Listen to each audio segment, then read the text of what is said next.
Kakapasok lang, grabe to, walang nagawa ang kamera sa matinding pasabog ni Marcoleta, Attorney Acosta, Sara. Siyempre, itong balitang ito na ating matutunghayan ngayon, ito po ay nagbula kay Pinas News Insider. Siyempre, ilalagay ko sa description box ang link ng channel ni Pinas News Insider para makabisita kayo sa kanyang channel. At siyempre, maging updated po kayo sa mga balita na kanyang ilalabas. At ito naman po si BT, siyempre, ang inyong lingkod na magbibigay ng reaksyon at komento dito sa mga video na ating napapanood ngayon. At huwag na natin pagtagalin at sabay-sabay na nating panoorin ang laman ng video na hatid sa atin ni Pinas News Insider at bibigyan natin ng reaksyon ng balitang ito. Pasok! Ito ang mainit na balita at pinag-uusapan ngayon sa mundo ng social media. Deputy Speaker Rodante Marcoleta binanatan ang ACT Teachers Party List Representative na si Franz Castro sa pagdinig sa Senado. Matapos tila ipagpilitan nito na dapat panagutan ni dating Pangulong Rodrigo Duterte ang di umano'y graft and corruption na ginawa nito sa panahon ng kanyang panunungkulan.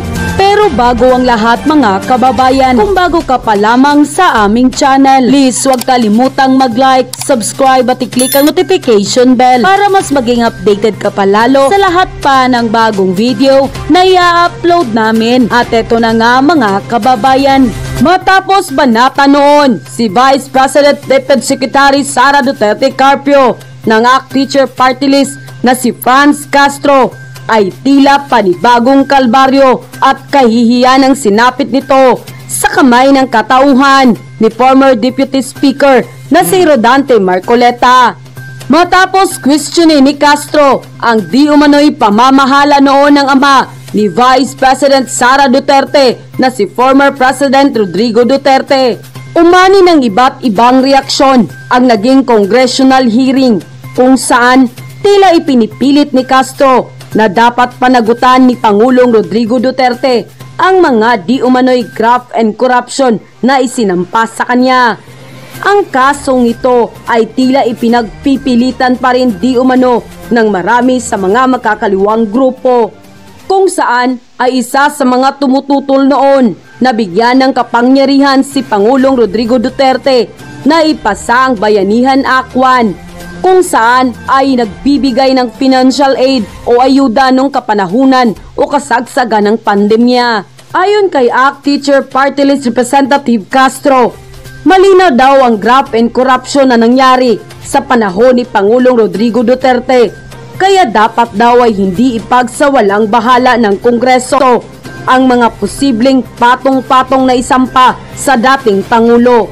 Ipinagpipilitan pa nga ng ACT Teacher Party List Representative na si Franz Castro na dapat raw ay bigyan ng kaparusahan si Pangulong Rodrigo Duterte at mga di umano'y sangkot sa pinaka-anomalyang korupsyon na kanyang ginawa sa kanyang panunungkulan. Teka lang. Ito. Magandang usapan to, no? Gustong kasuhan si FPRRD ng graft and corruption nung panahon nung siya ay nanunungkulan. Samantalang nung pandemic is may mga gustong kumontra doon sa Bayanihan Act na ayaw pumirma na magbigay ng ayuda sa mga taong nangangailangan. Pero si FPRRD gusto niyang isulong yon. Hay nako.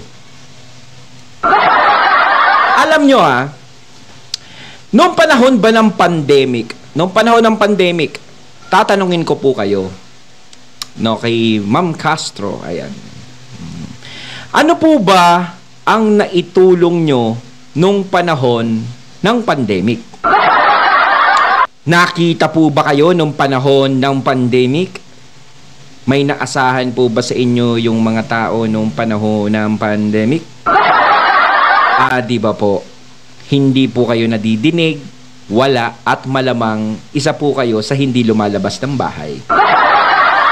Pero si FPRRD, nung panahon ng pandemic, is naramdaman naming lahat, kahit itanggi ng mga Pilipino yung ibang galit sa kanya o naiinis sa kanya, kahit itanggi nyo, alam kong naramdaman nyo na tumulong ang dating Pangulo ng Pilipinas nung panahon ng pandemic sa mga taong nangangailangan at naapektuhan ng pandemya dito sa ating bansa. Hindi niya tayo pinabayaan. Ang ayuda natatanggap ng kompleto ng mga tao. Pag sinabi niyang 8,000 talaga ang lumalabas. Depende na lang kapag dumadaan sa mga barangay, yung sinasabi na nababawasan. Pero yun ay inaksyonan.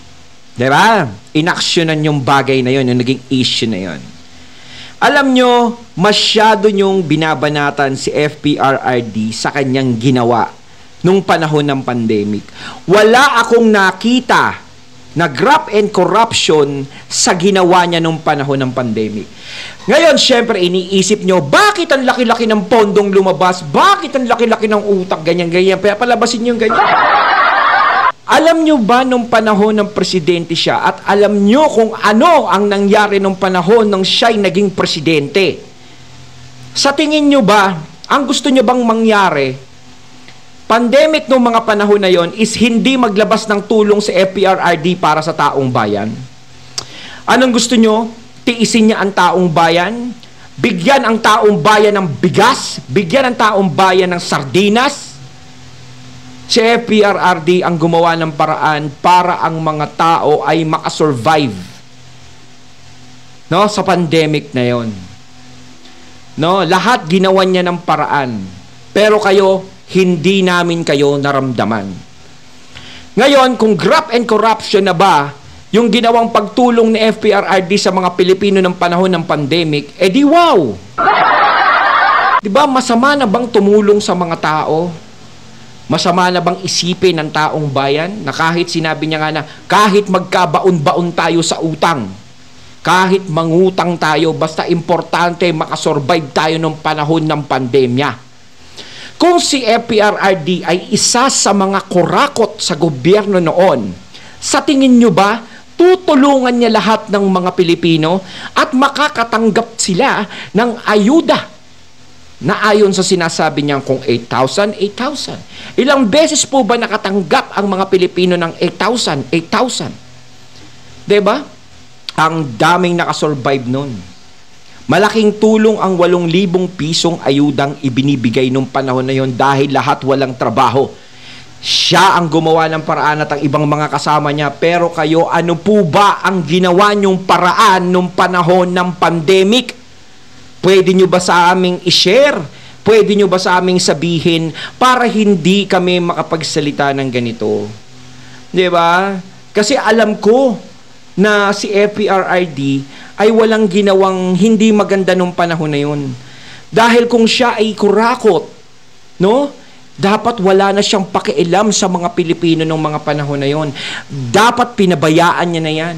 Bigyan niya lang ng 2 sardinas, 3 noodles, 3 kilong bigas, okay na yun.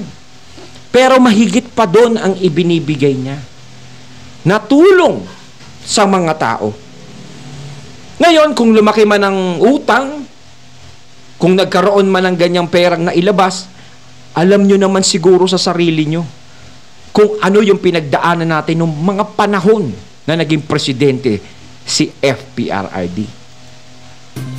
Ngunit ayon mismo kay Deputy Secretary Rodante Marcoleta, ito'y pawang kasinungalingan at imbento lamang dahil naging malinis ang pamamahala ng dating Pangulo hanggang sa manalo si President Bongbong Marcos. At ayon pa kay Deputy Speaker Rodante Marcoleta, tila wala ng saysay ang mga akusasyon ng mga miyembro ng Makabayan Bloc o kabilang na si Castro. Sila lang naman na mukhang hindi raw nadala ng tirahe nito si Vice President DepEd Secretary Sara Duterte Carpio. Kasi ang napapansin ko talaga, ang galit lang talaga sa mga Duterte at ang agresibo na bumabanat sa kanila is kayo.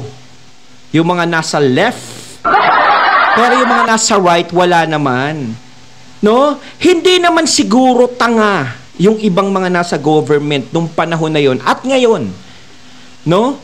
Na baliwalain kung meron mang kasalanang nagawa si FPRRD. Dapat sila ngayon galit na galit.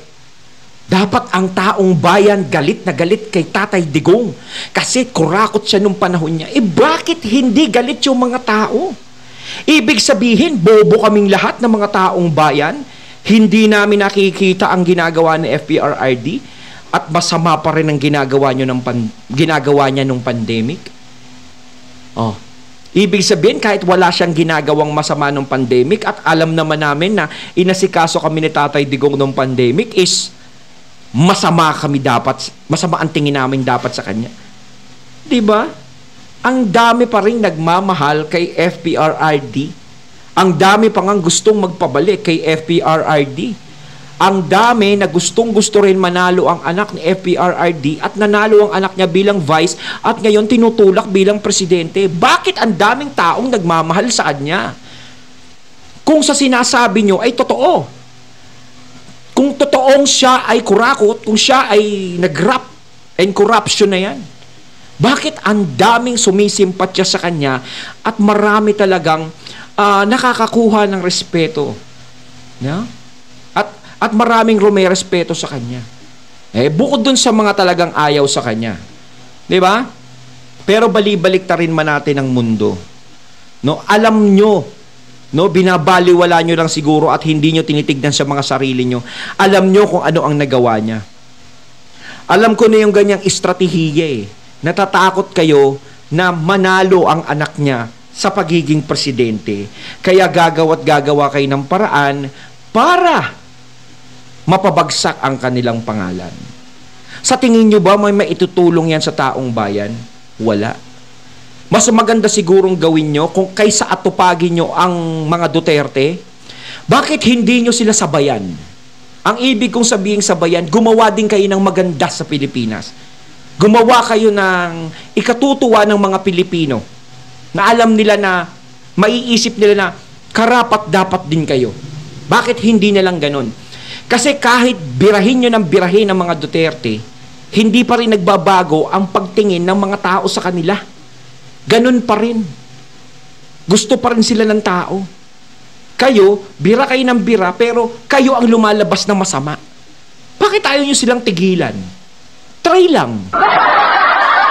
At utusan pang mang-hire ng 30,000 public school teachers. Samantala, hindi naman mapigilan ng marami sa ating mga kababayan na magbigay ng kanilang hinaing at komento. At ayon pa sa kanila, iyan talaga silang makakaliwa. Ganyan talaga ang gawin nila, magtahi ng mga kasinungalingan. Dapat dyan ikulong na para di na makapaglinlang at makapangloko. Alam naman natin, yung makakaliwa, puro may siras. O mga yan, ang treatment dyan, dapat ikulong na. Hindi na talaga kayo titigil mga kaliwaan. Kayo ang magaling gumawa ng hokus-pokus at malakas magparatang. Kayo lang naman ang may anomalya. Bakit ba hindi na lang kayo makontento na sa panahon na nakaupo pa si Tatay Digong at hanggang bago siya umalis sa Malacanang ay napakaraming magagandang pagbabago sa Pilipinas. Nagagalit kasi sila kasi nasasagasaan sila ng panahon ni FPRRD. At lalong kinakabahan sila dahil kapag nanalo si VP Sarang presidente, mas lalo silang kakabahan at hindi makakapuro. Lalo na sa transportasyon at build program na pinakikinabangan natin lahat. Siya lang ang nakalinis sa Manila Bay. Hindi na talaga unlad ang bansa natin kung palagi na lang may mga taong kagaya nyo na sa tuwing may magandang bagay na nagawa ang presidente ay pilit nyong hinahanapan ng butas. Please, pakisabi nga sa panahon ba ng kaliwaan, ano ba ang nagawa nila? Mas mabuti ba talagang tanggalin na lang kayo lahat dyan sa Kongreso? Sayang lang ang pera ng taong bayan sa inyo. Dapat sa 2025 election, wag nang iboto ang makakaliwang party list para tuluyan na silang mawala. Pati mga CCP, NPA, NDF dahil wala na silang budget. Hindi talaga titigil ang makakaliwa na yan. Kung pinapabayaan ninyo silang magkakalat at maggagala, dapat ay ipakulong na ang mga yan. End quote. Yan ang hirap sa kanila Kapag nakakakita sila ng tamang pamamalakad, is always mali sa kanila. Ayaw nila ng tamang pagpapalakad. Gusto, 'di ba? Gusto nyo maging maayos ang bansa natin. Isa sa mga ng mga kaliwayan, 'di ba? Isa sa mga adhikain nila. Nauunawaan natin 'yan, mga kababayan din natin 'yan. Pero syempre, may iba silang paniniwala. Ginirerespeto ko 'yun. Pero syempre, ang gusto nila, 'di ba, na magkaroon ng progreso ang ating bansa. Kaya nga bumubukod sila ng gano'n, nagkakaroon sila ng mga samahan nila. No, pero sana naman, 'di ba? Makita din naman nila yung nagawa, no, na tulong nung gobyerno nung panahon ni PRRD. Siguro, sinagasaan sila, no, galit sa kanila dahil ganyan. Pero, sinasabi ko nga, bali-balik rin man natin ang sitwasyon. Alam pa rin ng taong bayan kung ano ang tunay na nagawa ni Tatay Digong sa Pilipinas. Alam nila kung sino ang taong kumilos nung panahon na yon para paglingkuran yung taong bayan nung oras ng kagipitan na yun. Magandang araw mga kaibigan. Pag-usapan natin ang resulta ng Pulse Asia Survey commissioned by Senate President Miguel Zubiri. Na ang resultang ito ay siguradong magpapaiyak, maaaborido ang mga makabayan black, yung mga kasamahan nila sa leftist na movement. Okay, si Senate President Zubiri nag-commission with bayad ito, kung commission survey, nagbayad siya sa Pulse Asia. Tinanong ang mga respondents kung pabor ba sila sa mandatory revival ng ROTC, Reserve Officers Training Corps. So ang survey ginanap noong December 3 to 7. At ito na po ang resulta. Shinare ni Senator Zubiri. 69% sa mga respondents nagsasabi na pabor sila na gawing mandatory ang ROTC program for all young people. Pero hindi naman sa pilitan yan, di ba, yung ROTC? Maganda din naman yan para yung mga kabataan natin is magkaroon ng kaalaman tungkol dyan, no, sa ROTC. Siyempre, parang training din yan, di ba? Kumbaga, meron ka ng kaalaman sa alam nyo na, di ba, mga katunay? Pero, alam ko naman, hindi naman sa pilitan yan. No, malaki din naman, dahil dati may ROTC din, CAT, di ba? Tinitraining yung mga kabataan para hindi naman puro Mobile Legend, tsaka Roblox lang ang alam. Di ba? Disapprove lang is only 17%, while the remaining 14% undecided. Okay. Ang pinakamataas na approval sa Mindanao, 79% sa Mindanao. And then sa Visayas, 74%. Sa Metro Manila, 67%. Sa Balance Luzon, 63%. So, last year, may ganitong survey na naman na kinandak ng Pulse Asia. Ang nag-commission naman si Senator Erwin Gatchalian, March 15 to 19 last year. At ito ang resulta, 78% pabor sa proposal na gawing mandatory ang ROTC sa lahat ng college students. Only 13% disagreed and 8 were undecided. Ayon mga katunay, at natunghayan natin ang video na nagmula kay Pinas News Insider at syempre yung video na yun na kay General Macanas at ang daming ang pumapabor na magbalik ang ROTC. Ayan, maganda rin, may matutunan din ng mga kabataan natin, no, maging aware sila sa mga ganyan, no? Kayo mga katunay, pabor ba kayo sa pagbabalik ng ROTC? No? Kailangan ba natin yan o hindi na? Comment lang po kayo sa comment box. So once again, I'm BT and I'm out. Peace.